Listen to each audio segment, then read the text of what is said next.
नमस्कार, स्वागत है आपका बिहार समाचार में। बिहार में शराबबंदी कानून को लेकर बड़ी खबर है। नीतीश सरकार आखिर झुक गई है। नीतीश कुमार जी ने शराबबंदी कानून में बड़ा फैसला कर लिया। साथ ही शराबबंदी कानून को खत्म भी किया जा सकता है। तो वहीं बिहार शिक्षक नियोजन को लेकर भी बड़ी घोषणा हो गई है। साथ ही बिहार के गरीबों के लिए भी सरकार ने कई बड़े ऐलान कर दिए हैं। बिहार में नौकरी और रोजगार को लेकर भी बड़ी खबर सामने आ गई। तो आज की बिहार की बड़ी और गर्मागर्म खबरों पर बात करेंगे। इससे पहले आपसे एक छोटी सी अनुरोध है, कृपया वीडियो को एक प्यारा सा लाइक अवश्य कर दीजिएगा। आपका लाइक करना ही हमारी मेहनत का फल होता है। आखिर मुख्यमंत्री नीतीश कुमार जी को झुकना ही पड़ा। देखिए, शराब से जिनकी भी मौत हुई है उनके परिजनों को नीतीश कुमार 4-4 लाख रुपए का मुआवजा देंगे। और सिर्फ हाल की ही नहीं बल्कि बिहार में अब तक जब से शराबबंदी कानून लागू हुआ है तब से आज तक जिनकी भी जहरीली शराब से मौत हुई है, शराब पीने से मौत हुई है, उनके परिजनों को 4-4 लाख रुपया मिलेगा। बीजेपी और तमाम विपक्षी पार्टियों के दबाव में आखिर मुख्यमंत्री नीतीश कुमार जी को झुकना पड़ा। पीड़ित परिवारों को मुआवजा देने की घोषणा करनी पड़ी। देखिए, सरकार जहरीली शराब से मृतक परिजनों को 4 लाख रुपए का मुआवजा राशि देगी। 1 अप्रैल 2016 से अब तक जितनी भी मौतें हुई है उनके परिजनों को मुख्यमंत्री राहत कोष से ये अनुदान दिया जाएगा। और इसके लिए पीड़ित परिवार को जिले के डीएम के पास आवेदन करना होगा। और साथ ही पीड़ित परिवारों को वादा करना होगा कि वे शराबबंदी कानून का समर्थन करेंगे, लोगों के बीच शराबबंदी कानून को लेकर जागरूकता फैलाएंगे। तो आखिर क्या क्या सर्टिफिकेट जमा करना होगा? तो देखिए, इसके लिए पोस्टमार्टम रिपोर्ट या फिर मेडिकल ट्रीटमेंट रिपोर्ट देनी होगी। हालांकि 17 अप्रैल से पहले जिनकी भी मौत हुई है जहरीली शराब से उन्हें पोस्टमार्टम रिपोर्ट देना अनिवार्य नहीं है, लेकिन मेडिकल एविडेंस देना जरूरी है। जहां इलाज कराए होंगे वहां का कोई भी पर्चा एक दे दिया जाएगा तो काम चल जाएगा। लेकिन 17 अप्रैल के बाद यानी अब जिनकी भी जहरीली शराब से मौत होगी उनको पोस्टमार्टम रिपोर्ट देना अनिवार्य होगा। जब से शराबबंदी कानून लागू हुई है, सरकारी आंकड़ों के अनुसार तब से 500 से भी ज्यादा लोगों की मौत हुई है। सभी के परिजनों को 4-4 लाख रुपए का अनुदान मिलने वाला है। आखिर बिहार में जनता की सुरक्षा का क्या होगा? क्या बिहार में वाकई जंगल राज आ गया है? बिहार में पुलिस वालों को ही दौड़ा दौड़ा कर घसीट कर पीटने के कई मामले सामने आ रहे हैं। खास करके जब शराब ढूंढने के लिए पुलिस या फिर उत्पाद विभाग की टीम जाती है तो शराब माफियाओं के द्वारा पुलिस वालों को ही दौड़ा दौड़ा कर खदेड़ कर पीटा जाता है। और अब बड़ी खबर आ रही है कि बालू माफियाओं ने महिला खनन अधिकारी को घसीट कर पीटा। पटना पुलिस सिर पर पांव रख कर भागी। आप तस्वीरों में देख सकते हैं कि किस तरह से महिला पुलिस अधिकारी को बालू माफिया घसीट कर पीट रहे हैं। जब पुलिस वालों को ही पीटा जाता है तो आम जनता की सुरक्षा आखिर कौन करेगा? बिहार की राजधानी पटना में बालू माफियाओं ने कानून व्यवस्था को सीधे चुनौती दे दी है। बालू माफियाओं ने खनन विभाग की महिला इंस्पेक्टर को दौड़ा कर घसीट कर पीटा है। शर्मनाक बात तो ये है कि बचाने के लिए पहुंची पुलिस खुद भागती हुई नजर आई। बिहार के अपराधियों में तो पुलिस का खौफ खत्म हो ही गया था। बालू माफियाओं ने भी पुलिस को ही पीट दिया है। ना तो इनमें कानून का खौफ है और ना ही कानून से कोई डर। दिन दहाड़े बालू माफियाओं ने खनन विभाग की महिला इंस्पेक्टर को घसीट कर पीटा है। और जो पुलिस वाले महिला ऑफिसर को बचाने के लिए गई थी उनको भी खदेड़ कर पीट दिया गया। खुद पुलिस भागते हुए नजर आई। बालू माफियाओं के आतंक के आगे अब खाकी भी थर थर कांपने लगी है। तो साहब, एक तो बिहार जल रहा है, बिहार में दंगे फसाद हो रहे हैं और लगातार बिहार के जिलों से आग लगने की खबरें सामने आ रही है। पुलिस वालों को लगातार पीटा जा रहा है। अपराधी जब चाहे जहां चाहे किसी को भी गोली मार दे रहे हैं। बैंकों की लूट की जा रही है। तो आखिर इसे जंगल राज नहीं तो किसे कहेंगे हम? तमाम विपक्षी पार्टियां मांग कर रही है कि बिहार में शराबबंदी कानून को हमेशा के लिए खत्म कर दिया जाए। सत्ता पक्ष की तरफ से कभी जदयू के नेता जीतन राम मांझी तो हमेशा से मांग करते हैं कभी लालू यादव तो कभी तेजस्वी यादव शराबबंदी कानून को खत्म करने की मांग करते रहे और कई बार शराबबंदी कानून में ऐसे मौके आए जब नीतीश कुमार जी को आखिर झुकना ही पड़ा। इस बार भी पीड़ित परिवारों को मुआवजा देने की घोषणा नीतीश कुमार जी को आखिर करनी ही पड़ी। जो नीतीश कुमार जी लगातार यही करते थे कि जो पिएगा वो मरेगा ही, लगातार यही बयान देते थे, उस नीतीश कुमार जी को आज झुकना पड़ा है। पीड़ित परिवारों को अब मुआवजा मिलेगा। कभी मुआवजा नहीं देने के बयान पर अडिग रहने का कसमें खाने वाले नीतीश कुमार जी आज मुआवजे की बात कर रहे हैं, क्योंकि अभी चुनाव का दबाव है। एक तो 2024 के लोकसभा चुनाव आने वाला है और बिहारी यदि इसी तरह से मरते रहे तो कभी भी ये सरकार नहीं जीत पाएगी। साथ ही 2025 में लोकसभा का भी चुनाव है और नीतीश कुमार की लगातार छवि खराब हो रही है शराबबंदी कानून के कारण। नीतीश कुमार जी इतने जिद्दी हैं कि चाहे कोई कितना भी कह ले, लेकिन ये शराबबंदी कानून को खत्म नहीं करना चाहते हैं। इसलिए लगातार शराबबंदी कानून में सुधार किया जा रहा है। पहले जहां पहली बार जो शराब के नशे में पकड़े गए उनको जुर्माना देकर छोड़ने की व्यवस्था की गई, उसके बाद गरीबों की गिरफ्तारी नहीं करने का निर्देश दिया गया और अब जिनकी भी मौत हुई है जहरीली शराब से, उनके परिजनों को 4-4 लाख रुपए का अनुदान देने की घोषणा की गई। और यदि ऐसे ही दबाव बढ़ता रहा तो शायद नीतीश सरकार शराबबंदी कानून को भी खत्म कर सकती है, क्योंकि लगातार बीजेपी और सत्ता पक्ष के भी कई नेता शराबबंदी कानून को खत्म करने की भी मांग कर रहे हैं। ईद से पहले बिहार सरकार ने दे दी है ईदी, सरकारी कर्मियों को वेतन देने का आदेश दे दिया गया। अप्रैल के महीने की पहले ही सैलरी दे दी जाएगी। बिहार सरकार ने आदेश जारी कर दिया है कि 18 अप्रैल से बिहार के सरकारी कर्मियों को वेतन दे दिया जाए। राज्य सरकार के कर्मियों को माह के अंतिम कार्य दिवस पर वेतन भुगतान किया जाता था, लेकिन इस बार ईद को देखते हुए पहले ही इनको वेतन भुगतान किया जा रहा है। बिहार के जो भी सरकारी कर्मी हैं उनको 18 अप्रैल से वेतन देने का कार्य शुरू हो जाएगा और 21 अप्रैल से पहले सभी सरकारी कर्मियों को वेतन भुगतान कर दिया जाएगा। बता दें कि इस वर्ष ईद उल फितर 21 या 22 अप्रैल को मनाया जा सकता है। शिक्षा मंत्री जी ने बयान दिया है कि शिक्षक अभ्यर्थी तैयारी करे परीक्षा की, आखिर परीक्षा देने से भाग क्यों रहे हैं नियोजित टीचर। तो शिक्षा अभ्यर्थियों ने शिक्षा मंत्री के बयान का विरोध करते हुए कहा कि बीपीएससी क्या दौड़ व कूद भी करा दे, बच्चे भागे तो शिक्षक उनको दौड़ कर पकड़ पाएंगे।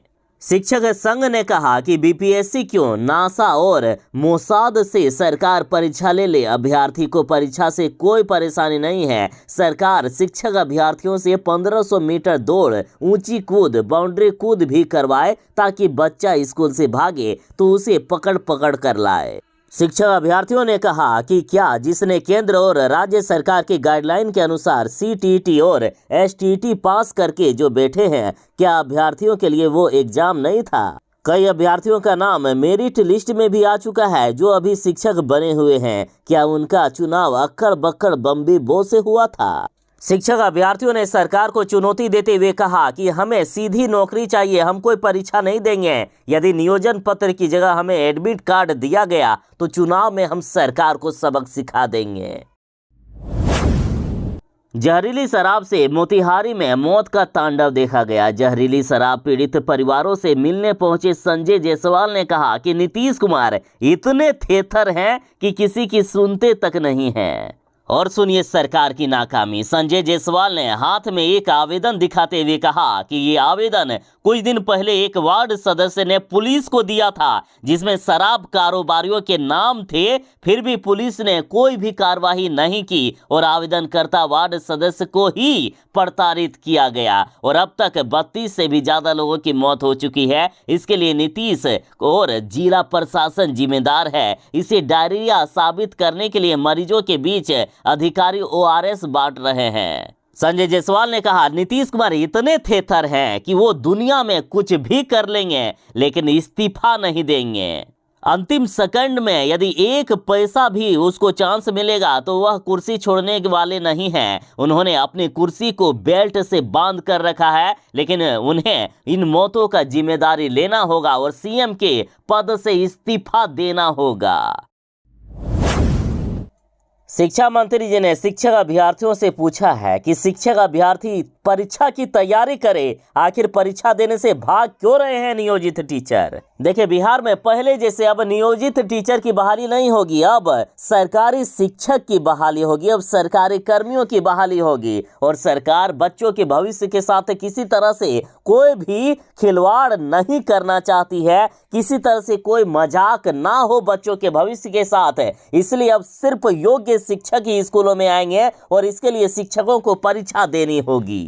शिक्षा मंत्री जी का साफ साफ कहना है कि अभी जो शिक्षक अभ्यर्थियों का आंदोलन शुरू हुआ है उसमें बीजेपी का हाथ है। बीजेपी हमारी सरकार को बदनाम करना चाहती है। असल में सरकार अब जब अच्छा काम कर रही है तो इसमें अड़चने पैदा करने का काम बीजेपी कर रही है। और विज्ञापन जारी करने पर शिक्षा मंत्री जी ने कहा है कि नई नियमावली की नीतीश कैबिनेट से मंजूरी के बाद सभी जिलों से रिक्तियां मंगाई जा रही है। जल्द ही विज्ञापन जारी कर हम 3 लाख से भी ज्यादा शिक्षकों की बहाली करेंगे। शिक्षा मंत्री जी बोले कि कई टीचर ऐसे हैं जो बच्चों को पढ़ाते हैं और उनको खुद नहीं पता है कि वे क्या पढ़ा रहे हैं। इसलिए सरकारी स्कूल में पढ़ने वाले गरीब परिवार के बच्चों को भी बेहतर शिक्षा मिलनी चाहिए। इसलिए सरकारी स्कूलों में परीक्षा लेकर शिक्षकों की बहाली करना अति आवश्यक है। सरकारी आंकड़ों के अनुसार मोतिहारी शराब कांड में मरने वालों की संख्या बढ़कर 37 के भी पार हो गई है। और बीजेपी वालों ने कई बार खुलासा किया है कि मोतिहारी में परिजनों के यहां जा जाकर सरकार और प्रशासन के लोगों के बीच दबाव बना रही है कि यदि शराब से मौत हुई है तो बिना पोस्टमार्टम के ही अंतिम संस्कार करो ताकि सरकार की पोल ना खुल सके। यदि सही आंकड़े आते तो ये आंकड़ा 100 के भी पार हो सकता था। तो इतने छुपाने के बावजूद भी सरकारी आंकड़ों के अनुसार मरने वालों की संख्या 37 के पार हो गई। तो वहीं सरकार के द्वारा कड़ी कार्रवाई करते हुए 2 अधिकारी और 9 चौकीदार को सस्पेंड किया गया है। मोतिहारी में यूं कहिए कि नरसंहार हो रहा है। अभी भी 15 लोग बीमार चल रहे हैं, इनकी भी कोई गारंटी नहीं है। कई मृतकों का बिना पोस्टमार्टम के ही अंतिम संस्कार कर दिया, जिससे ये आंकड़ा भले ही थोड़ी कम दिख रहे हो, लेकिन सरकार के लिए ये सबसे शर्मनाक बात है कि 2016 से आज तक नीतीश कुमार जी ने बिहार में शराबबंदी ठीक से लागू ही नहीं कर पाए और लगातार नीतीश कुमार जी बिहारियों को मरने के लिए छोड़ दिए हैं। पटना हाईकोर्ट ने भी कई बार नीतीश सरकार को फटकार लगाते हुए कहा कि शराबबंदी बिहार में मौत का दूसरा नाम बन गई है। बिहार के मोतिहारी में जहरीली शराब से मौत का तांडव देखा गया।